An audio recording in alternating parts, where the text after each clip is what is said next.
Bien, entonces este es el tema de hoy, inferencia estadística y pruebas de hipótesis. Bueno, vamos como les decía, aclarar algunas terminologías, ¿verdad? Por ejemplo, ¿qué es inferencia estadística? ¿Qué significa eso? Que lo vas a encontrar en muchos libros de estadística. De hecho, muchos libros, el subtítulo es inferencia estadística. Eh, Son métodos y técnicas que nos permiten inducir, o sea, ir desde los datos, las mediciones que nosotros hacemos, ¿verdad? En una muestra, por ejemplo, y de ahí, pues entonces nosotros inducimos, inferimos qué es lo que ocurre en una población, cuáles son las características de una población. Ahora bien, siempre, pues, en ese proceso de inferencia, pues siempre vamos a tener un riesgo de equivocarnos, ¿verdad? De- de que las mediciones no se hayan hecho, pues, con exactitud, que tenga cierta precisión. Y todo eso, pues, lo vamos a expresar en términos de probabilidades. ¿Ok? Así que la inferencia, pues, tenemos mediciones eh, y utilizando ciertas técnicas estadísticas, metodologías, vamos a inferir cómo se comporta una población o de dónde vienen, dónde es la posible, cómo es la posible población de la cual se tomó la muestra y pues considerando siempre que vamos a tener un error y una probabilidad de estar acertados o no con respecto a esa inferencia. ¿Sí?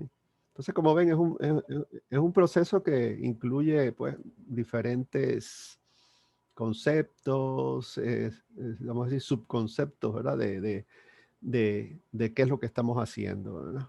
O sea, tiene que ver con técnica, tiene que ver con medir probabilidades,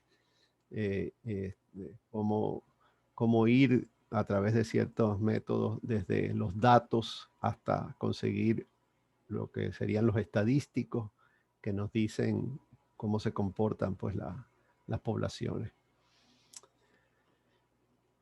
Bueno, el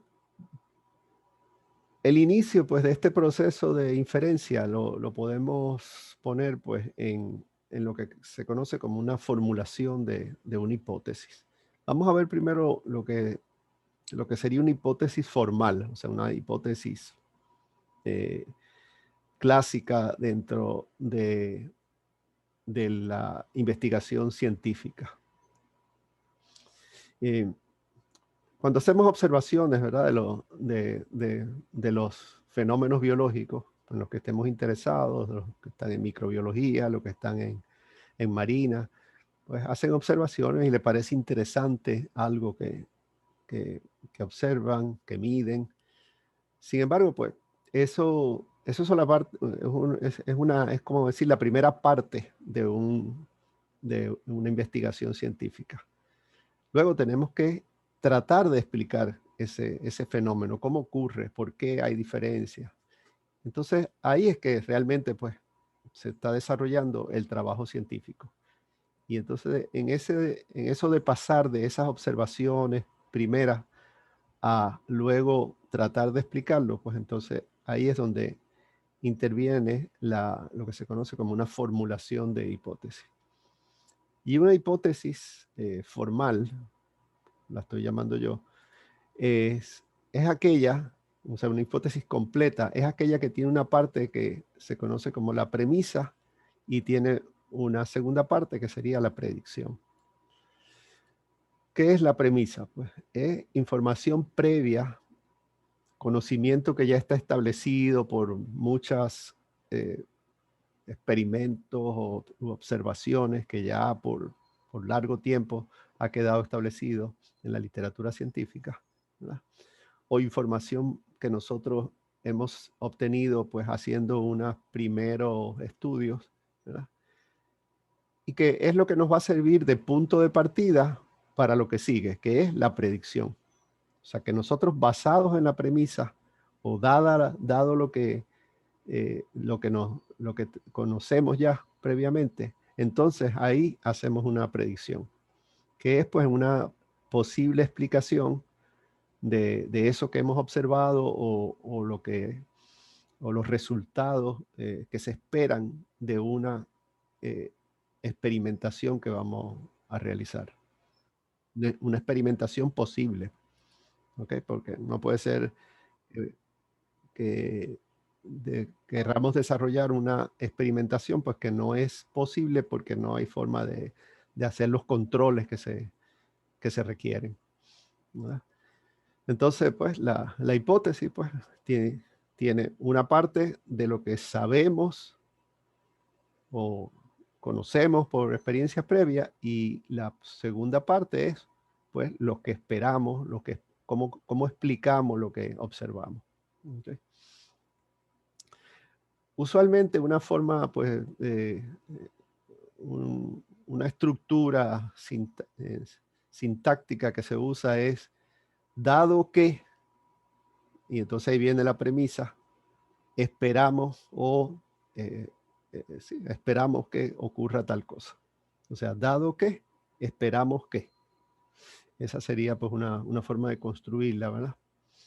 Y bueno, eso es lo que yo quiero que ustedes hagan en los próximos 5 minutos, es que me construyan una hipótesis formal, una hipótesis que tenga una premisa, o sea, algo que se sabe, algo que han observado, y que luego entonces, a partir de ahí, traten de formular una explicación o lo que ocurriría si hacen algún tipo de experimento para probar o lo que observaron.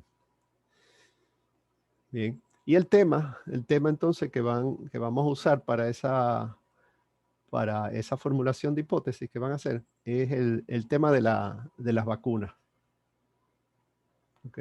Las vacunas en general o pueden hablar, sobre la vacuna del COVID.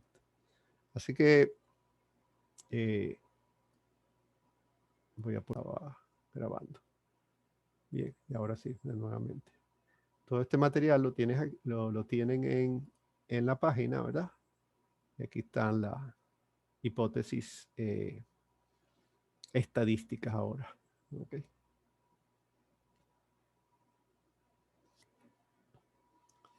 Bien.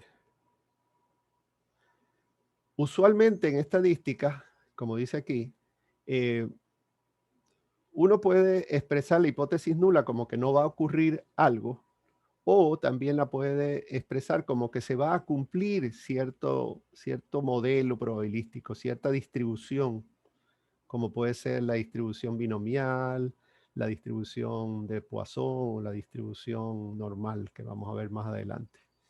O sea que la hipótesis nula no necesariamente es no va a pasar nada o todo va a ser cero. También puede ser se va a cumplir por ejemplo, distribución estadística. ¿Ok?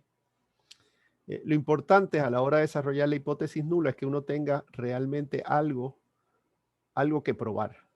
Esa es la idea.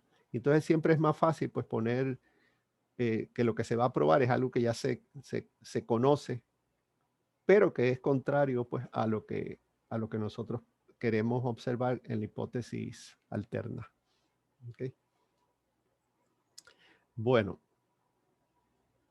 dicho esto, pues vamos entonces a trabajar con lo que se conoce como las decisiones estadísticas. O sea, nosotros tenemos una hipótesis nula, y entonces, pues ahora viene la decisión.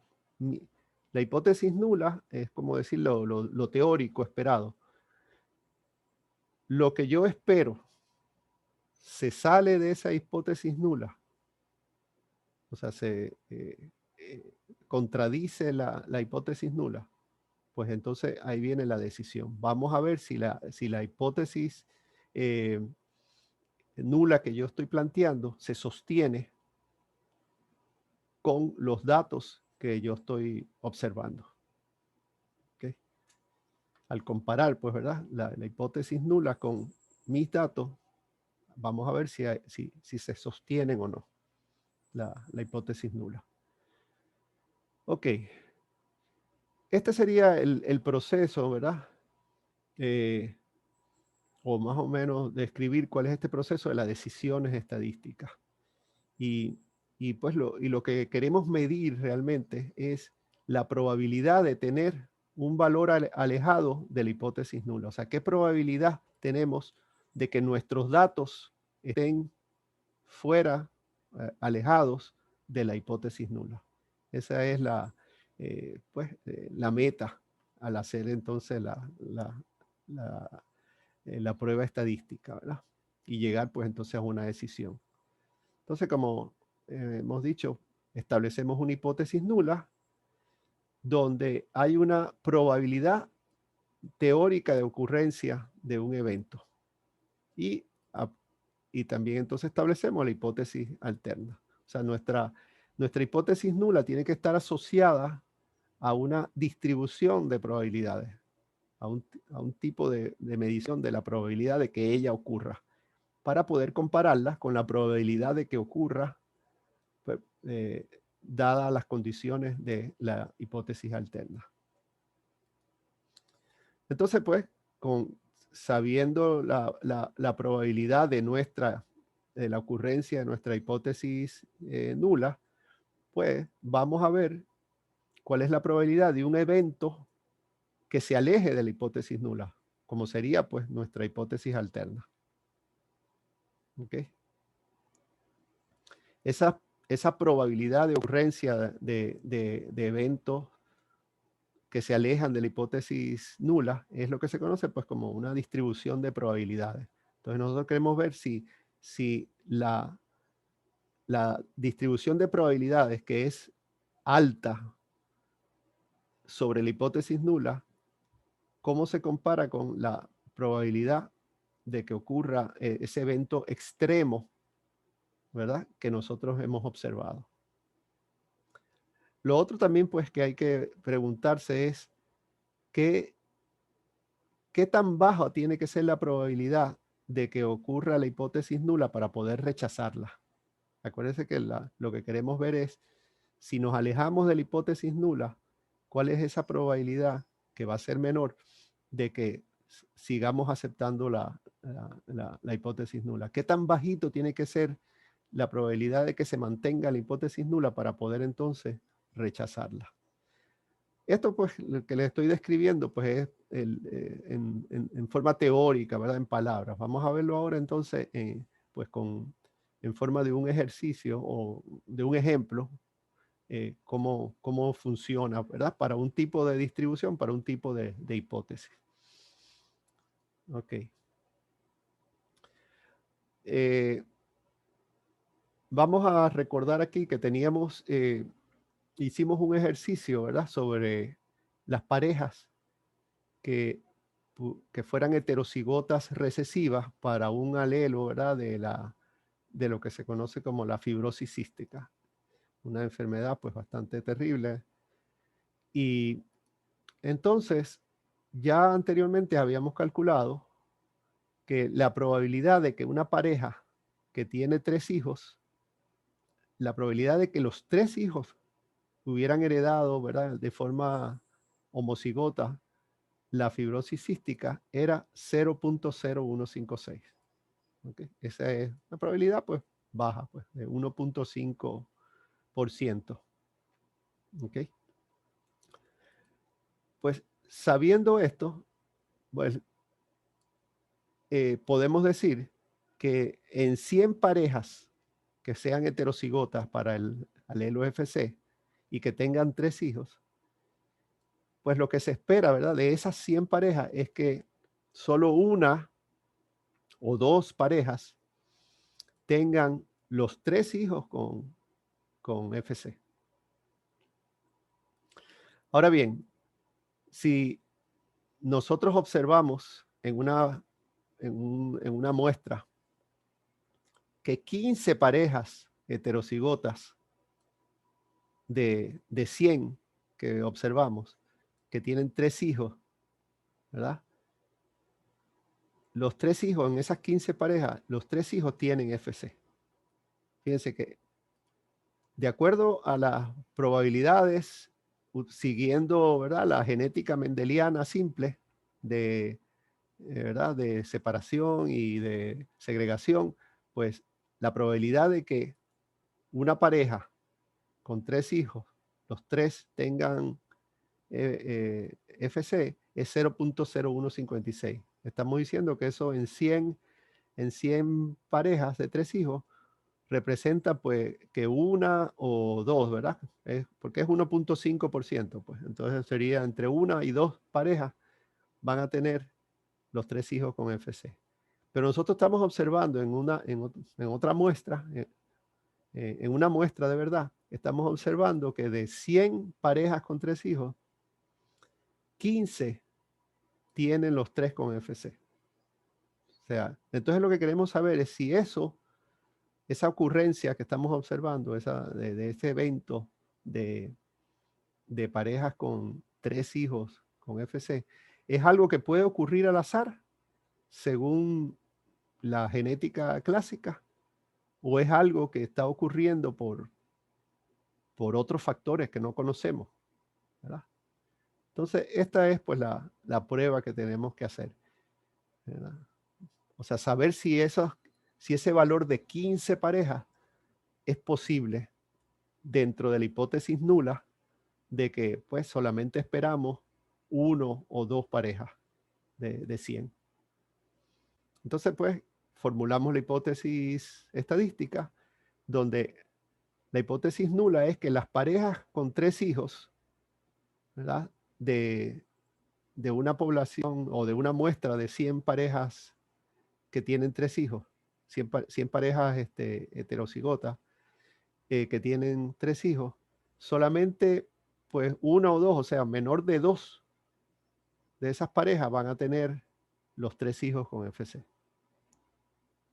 Nuestra hipótesis alterna, dado que hemos observado que 15 parejas de 100 tienen los 3 hijos con FC, es que pues que las parejas con 3 hijos con FC son más de 2.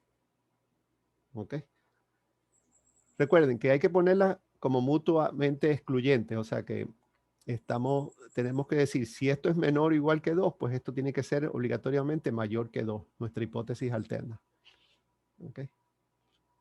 Entonces, el análisis estadístico que tenemos que hacer es con respecto, ¿verdad?, a esta hipótesis nula. Como les decía anteriormente, tenemos que buscar, tenemos que tener una distribución de frecuencia, ¿verdad?, de probabilidades para la hipótesis nula.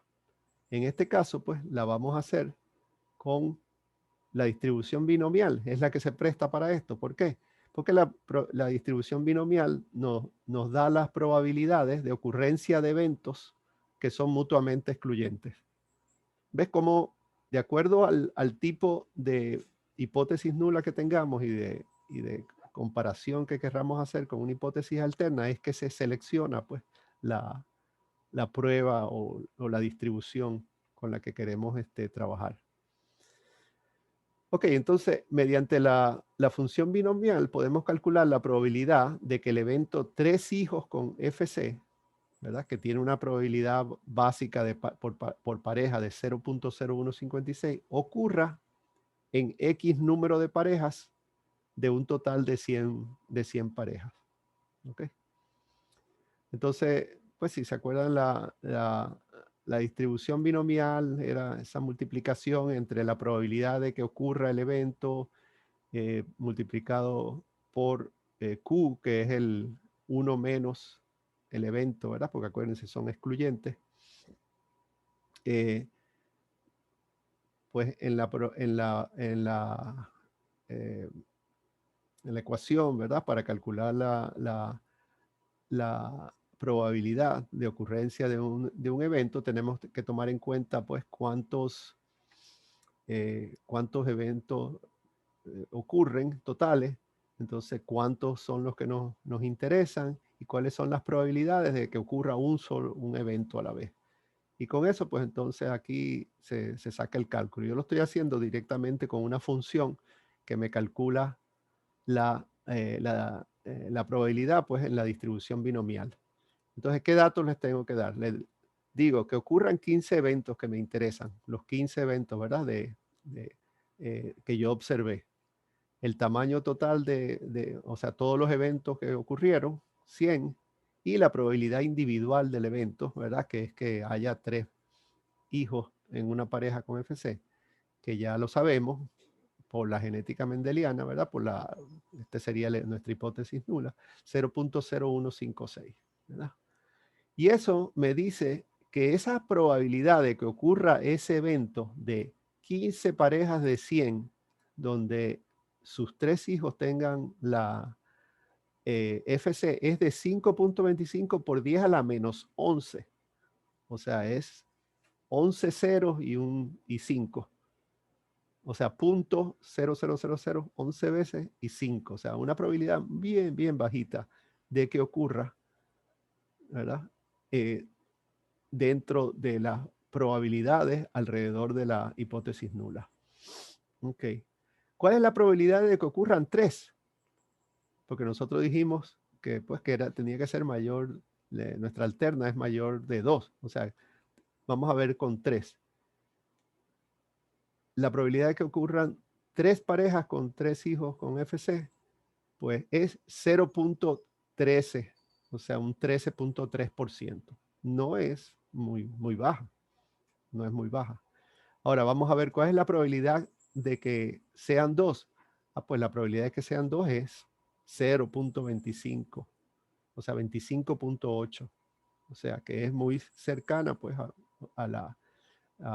sea, una cuarta parte. O sea, es una cuarta parte. Y la probabilidad de que ocurra una pareja con los 3 hijos con FC es 32.8%. O sea, bastante alta, la más alta de todos. ¿Ok? Vamos a ver esto gráficamente. Aquí yo hice una gráfica de lo anterior, ¿verdad? Las diferentes probabilidades utilizando pues la distribución binomial. Entonces, fíjense, ¿ves? Cómo cambian las probabilidades de acuerdo al número de parejas que pueden tener 3 hijos con, con FC de una muestra pues de 100. Ojo, de paso, fíjense, toda gráfica debe llevar una leyenda.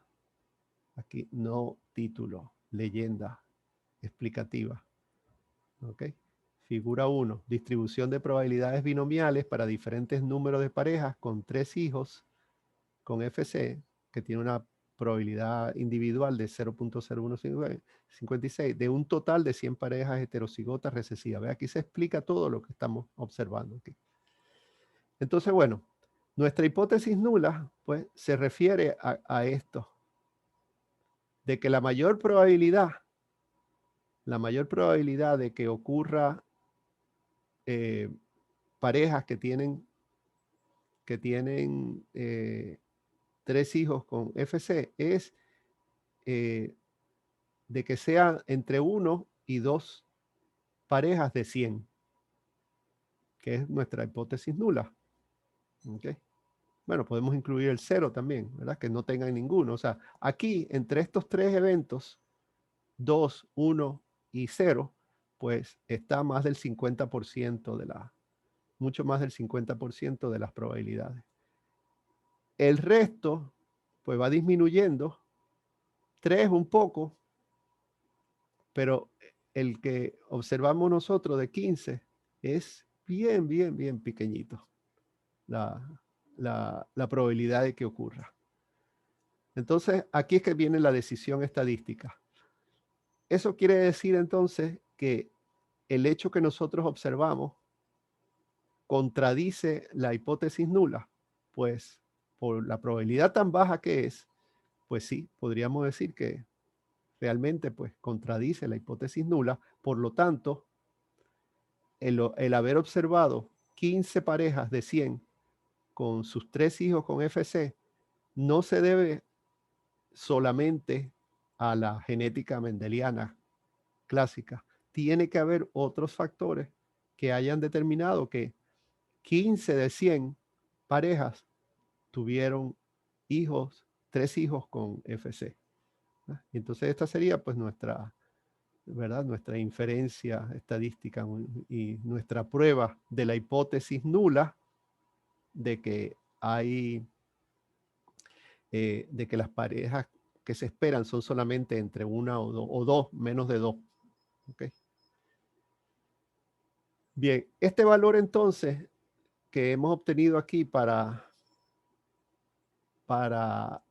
los 15 parejas con hijos FC es lo que se llama la probabilidad, el valor de P o probabilidad. ¿Ok? Y es el que nos va a decir si nos va a llevar a la decisión de si rechazamos o no la hipótesis nula. ¿Ok? Ahora, pero, ¿qué valor tiene que ser? ¿Qué tan bajo tiene que ser ese valor para poder rechazar la hipótesis nula? Bueno, lo que se hace normalmente es que se compara ese valor de P con un valor que se establece antes de hacer la prueba, que se llama el valor alfa, donde uno dice, bueno, ¿cuál es la probabilidad que vamos a aceptar para rechazar, para debajo de ella, rechazar la hipótesis nula? Usualmente los valores que se utilizan es 0.05 cuando hay mucha variación en las mediciones, o 0.01 pues si hay más precisión en el tipo de estudio que se está haciendo. ¿Okay? Entonces, por ejemplo, en el caso de nosotros, la probabilidad aquí fue 5.23 por 10 a la menos 11. Pues eso es extremadamente bajo, muy por debajo de 0.05 o 0.01. Por lo tanto, podemos rechazar, pues con bastante seguridad podemos rechazar la hipótesis nula. ¿Ok? Ok. Yo sé que esto es un poquito, ¿verdad? Abstracto, así recitado como se los he dado ahora, ¿verdad? Pero es la base de lo que vamos a estar haciendo de ahora en adelante. Así que, pues no se preocupen tanto si no, me hice entenderlo con toda la claridad, ¿verdad? Necesaria, porque lo vamos a estar poniendo en práctica continuamente. Yo les estoy dando, es como el marco teórico, ¿verdad? Para que entonces de aquí en adelante, pues, ustedes lo vayan aplicando, ¿está bien? Y ahí se va aclarando, pues, estas ideas de lo que es esta hipótesis nula y cómo comparamos con ella y la rechazamos para poder entonces aceptar, si la rechazamos, aceptar o no, pues, la hipótesis alterna. ¿Alguna pregunta?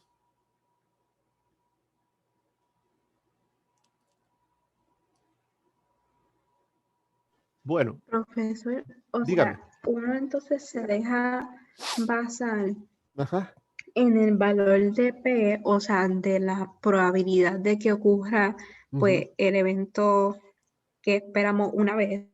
ajá, Entonces, si uno ve en este caso cómo era 0. Creo que era 0.115, ajá. entonces uno verifica el valor de alfa, o sea, Ah, que sería entre el rango de 0.05 a 0.01. bueno, uno de los dos, se usa uno de los dos. Usualmente usamos 0.05 y entonces a ese comparamos el valor que hayamos obtenido con 0.05 y si el valor es por debajo pues de 0.05, pues entonces con cierta confianza podemos rechazar la hipótesis nula. Ujú. Ok. Sí. En Que este entonces caso, el valor de alfa sería el que definamos ajá, entre 0.05 y 0.01. sí, normalmente como te digo 0.05, a veces se usa 0.01. Ok. Nosotros vamos a estar utilizando 0.05, pero como te digo, esa es una decisión un poco arbitraria, no es que tiene que ser así. Por eso realmente lo que se reporta en las publicaciones científicas no es decir, yo rechacé la hipótesis porque el valor que encontré de la probabilidad de que ocurra el evento que yo observé es bajo.